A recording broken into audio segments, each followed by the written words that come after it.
Hello everyone, welcome to ideal classes.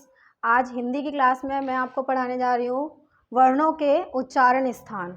ठीक है, तो ध्यान से देखिएगा और जो भी आपको कन्फ्यूज़न हो वो आप कमेंट सेक्शन में पूछ सकते हैं। वर्णों के उच्चारण स्थान। ठीक, ध्यान रखिएगा, वर्णों के उच्चारण स्थान, सिर्फ स्वर या व्यंजन में से किसी एक के नहीं, हम सारे वर्णों के उच्चारण स्थान पढ़ेंगे। और इस वीडियो में बहुत शॉर्ट वीडियो बनेगी जिसमें आप कुछ ही वर्डों के थ्रू जितने भी वर्ण हैं, वर्णमाला के टोटल वर्णों को आप कुछ ही शब्दों में याद कर पाएंगे कि उनके उच्चारण स्थान क्या हैं। ठीक है, बहुत शॉर्ट वीडियो है तो इसलिए वीडियो को स्किप ना करके पूरा देखिएगा। चलिए, सबसे पहले आपको 2 पॉइंट याद रखने हैं कि वर्णों के उच्चारण स्थान जो हैं उनकी संख्या कितनी मानी गई है। तो वर्णों के उच्चारण स्थानों की संख्या, वर्णों के उच्चारण स्थानों की संख्या मानी गई है 8। ठीक, ऐसा माना जाता है कि हम अपने जो वर्णों का उच्चारण करते हैं उसमें हमारी बॉडी के 8 पार्ट जो होते हैं वो शामिल होते हैं। ठीक है, 8 भागों से हम ज़्यादा से ज़्यादा सिर्फ 8 भागों से हम वर्णों का उच्चारण करते हैं। और एक भाग से किसी भी, जो हम 8 भागों की बात कर रहे हैं उनमें से एक भाग से हम ज़्यादा से ज़्यादा कितने वर्णों का उच्चारण कर सकते हैं? तो वो हैं 8 वर्ण। एक भाग से भी हम सिर्फ ज़्यादा से ज़्यादा 8 वर्णों का उच्चारण कर सकते हैं और एक भाग से हम 8 वर्णों का ही उच्चारण कर सकते हैं। 8 से ज़्यादा हम किसी भी भाग से नहीं करेंगे और 8 ही भाग हमारे उच्चारण स्थान है। ज़्यादा से ज़्यादा बोला है, ये भी कंपलसरी नहीं है कि आप एक भाग से कंपलसरी हो कि 8 ही करोगे। 8 नहीं, कम भी हो सकते हैं, लेकिन ज़्यादा से ज़्यादा 8 वर्ण। ठीक है, तो सबसे पहले शॉर्ट ट्रिक के हिसाब से है तो इसमें सबसे पहले आपको याद रखना है 8 वर्ड हैं संस्कृत के जिनको आपको अच्छे से याद रखना है। ठीक है, सबसे पहले आता है अकु विसर्जनीय नाम। ठीक है, अकु विसर्जनीय नाम। और ये हमारे जो उच्चारण स्थान है, ये वाला इसमें जितने भी वर्ण आएंगे वो सारे हमारे किससे उच्चारित होंगे? कंठ, कंठ। ठीक है, तो इसमें कितने आते हैं? इसमें इन्हीं के हिसाब से आप देखेंगे तो अ से हो जाएंगे हमारे दोनों अ और आ, अ और आ। कु यानी कि क वर्ग, का वर्ग में हमारे कितने वर्ण आते हैं? क, ख, ग, घ और अण। ठीक, उसके बाद हा आ जाता है हमारा और विसर्ग चिन्ह आपको मालूम होगा, विसर्ग, विसर्ग जो होता है ये वाला। ठीक है, विसर्ग, इसी को बोला है विसर्जनीय। और नाम यानी कि नाम वाले, अर्थात ये वाले जितने भी वर्ण हैं, एक आ माना गया है, 5 ये हो गए और 2 ये हो गए, तो ये टोटल कितने हो गए? 8। ये सारे ही वर्ण किससे उच्चारित हैं? कंठ, यानी कि कंठ का अर्थ होता है गला, यानी कि ये सारे वर्ण किससे उच्चारित हैं? गले से। ठीक है, तो एक वर्ड आपका ये हो गया। दूसरा आप देखेंगे, दूसरा होता है इचु यशा नाम, इचु यशा नाम। ठीक है, इसमें आपके कितने कौन कौन से वर्ण आएंगे? इचु यशा नाम जो है, इससे, इस वाले सूत्र से जितने भी उच्चारित वर्ण हैं वो सारे उच्चारित वर्ण किस भाग से उच्चारित हैं? तालव्य से। ठीक है, तो इसमें आएंगे हमारे ई, च वर्ग, च वर्ग में आते हैं हमारे च, छ, ज, झ और इया। ठीक है, उसके अलावा य और श शलगम वाला आपका श। ये सारे वर्ण जो हैं, इनसे जितने भी हैं ये नाम, नाम वाले, ई, च, छ, ज, झ, ण, य और श, इन सभी नाम वाले शब्द जो हैं वो तालव्य यानी कि तालु से उच्चारित होंगे। ठीक है, अकु यशा नाम अकु विसर्जनीय नाम में है, इसमें आपके क वर्ग वाले आएंगे, आ आएगा, ह आएगा और विसर्ग चिन्ह आएगा। ये सारे इनसे जितने भी नाम वाले अक्षर है वो सभी किससे कंठ यानी कि गले से उच्चारित होंगे। और साथ ही इचु यशा नाम जिसमें जो किससे हैं तालव्य से हैं, इसमें ई च छ ज झ और या आएगा। और इसमें य और आपका श शलगम वाला शा, ये भी याद रखना हमारे उच्चार जो वर्णमाला है उसमें 3 श आते हैं और तीनों ही अलग अलग भाग से उच्चारित होते हैं। तो श शलगम वाला श जो होता है वो हमारा किससे उच्चारित है, तालव्य से यानी कि तालु से उच्चारित है। ठीक है, अब नेक्स्ट देखते हैं। नेक्स्ट में है हमारा थर्ड, जो देखेंगे आप थर्ड में, थर्ड आ जाता है आपका ऋतु ऋतु रसा नाम। ठीक, ऋतु रसा नाम। और ये सारे किससे उच्चारित होंगे, ये आपके पहले वो कंठ तालव्य और ये मूर्धन्य यानी कि मूर्धा से। ठीक है, मूर्धन्य, इसमें री से ऋषि आएगा आपका, टा वर्ग आएगा। टा वर्ग में 5 वर्ण हैं, कौन से, टा, ठ, ड, ढ और अणा, ये सभी प्लस रा और शा षटकोण वाला शा, इन सभी से ये सभी नाम वाले जो वर्ण हैं वो सभी किससे उच्चारित होंगे, मूर्धन्य अर्थात मूर्धा से।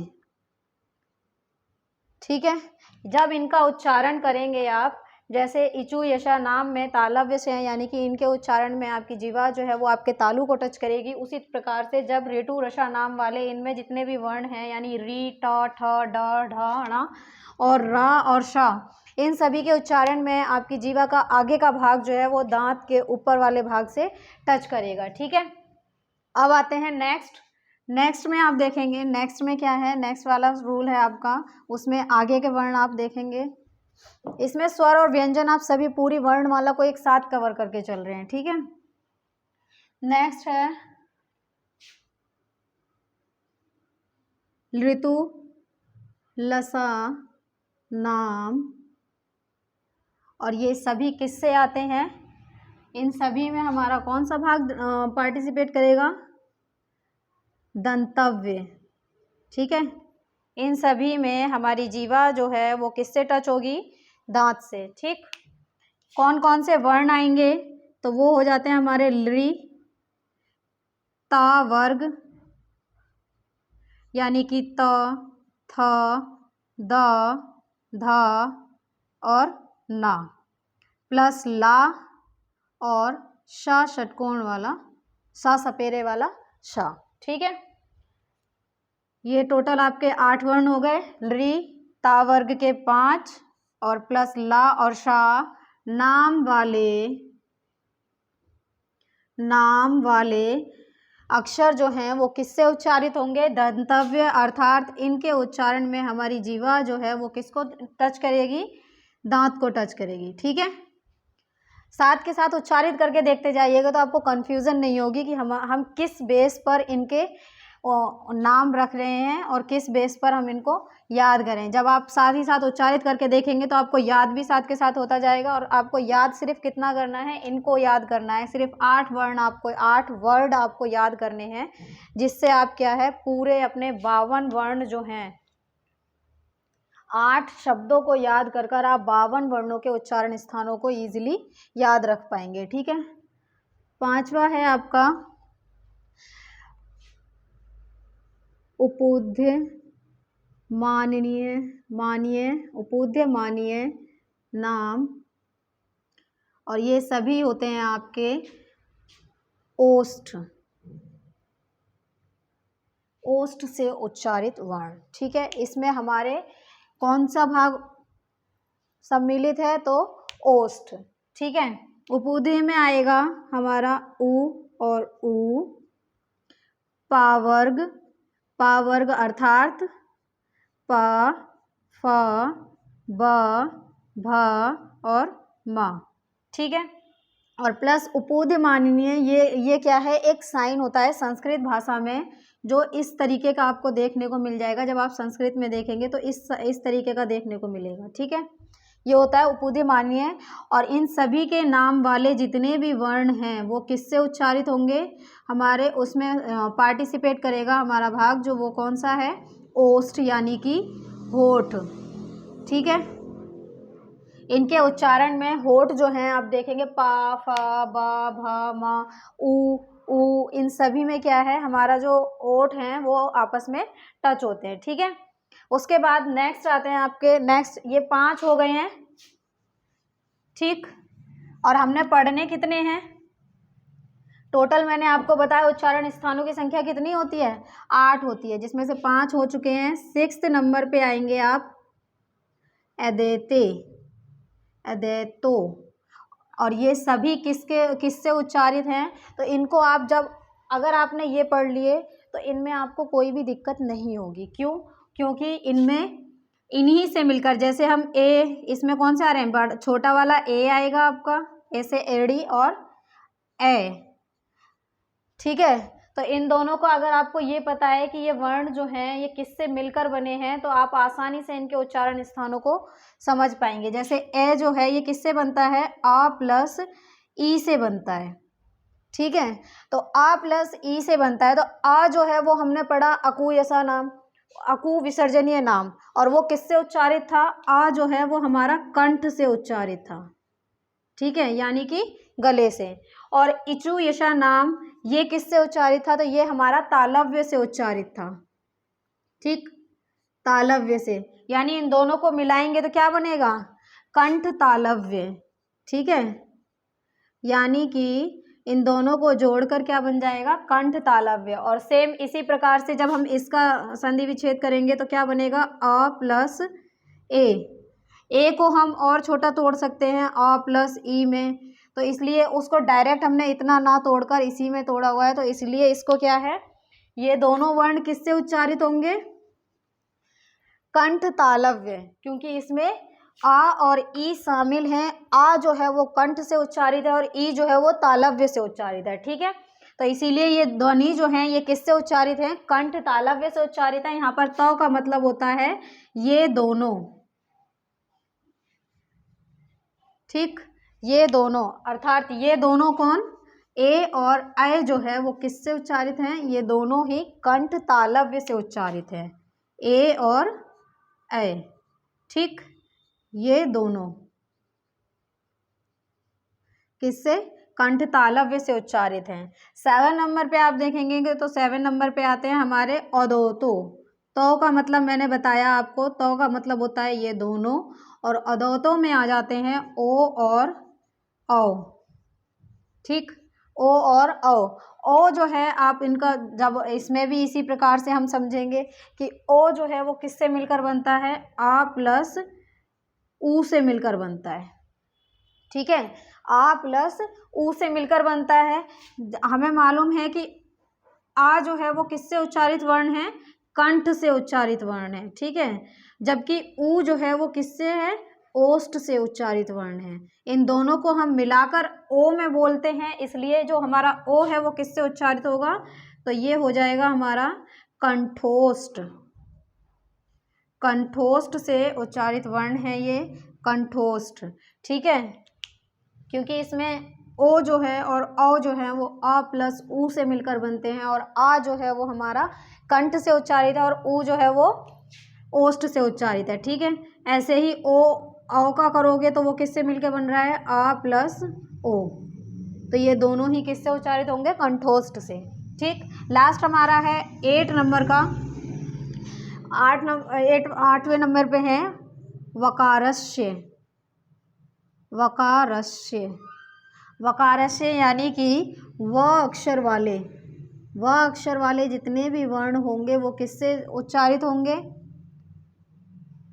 व अक्षर वाले वर्ण जो हैं वो किससे, चाहे वकारस्य। व में आप जब उच्चारित करेंगे तो देखेंगे हमारे दांत जो है वो ओठों से टच होते हैं, यानी कि इसमें हमारे दांत भी पार्टिसिपेट करते हैं और ओठ भी, यानी कि ये क्या बन जाते हैं, दंतोष्ठ। ठीक है, दोनों को मिलाकर बनता है दंतोष्ठ। तो ये सारे आपके क्या हुए, ये हो गए आपके 8 के 8 उच्चारण स्थान। और मैंने बताया था कि आप एक भाग से ज़्यादा 8 वर्णों का उच्चारण कर सकते हैं। तो इसमें देखा होगा आपने कि एक भाग से हमने ज़्यादा से ज़्यादा 8 वर्णों का उच्चारण देख लिया, और कम से कम एक वर्ण का भी हो सकता है। ज़्यादा से ज़्यादा मैंने 8 बताया, कम कितने भी हो सकते हैं। ठीक है, एक बार रिवाइज कर देती हूँ मैं।